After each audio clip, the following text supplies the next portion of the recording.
If Safari feels slow, then clearing your cache and cookies can often fix the problem. So in this video of Joystick, I'll tell you how to clear cache and cookies in Safari on Mac. First, open Safari on Mac. Now in the menu bar at the top of the screen, click Safari and then click on Settings.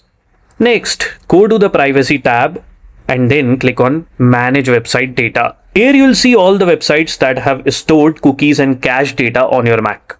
If you only want to remove data from a specific website, use the search bar to find the website or simply locate it in the list, then click on it and click on the Remove button.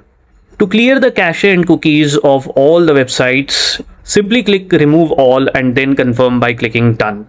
If you also want to clear your browsing history, go back to the menu bar, click on History and then choose Clear History. Select the time range you want, such as the last hour, today and yesterday, or all history, and click on Clear History. Keep in mind that clearing cookies will sign you out of most websites, so make sure you know your login details before doing this. And that's it. This is how you clear your Safari cache and cookies. This can help you resolve loading issues and improve browser performance. If you found this tutorial helpful, don't forget to like this video and subscribe to Joystick for more such MacBook tips and tricks. I'll see you in the next video. Till then, goodbye and take very good care of yourself.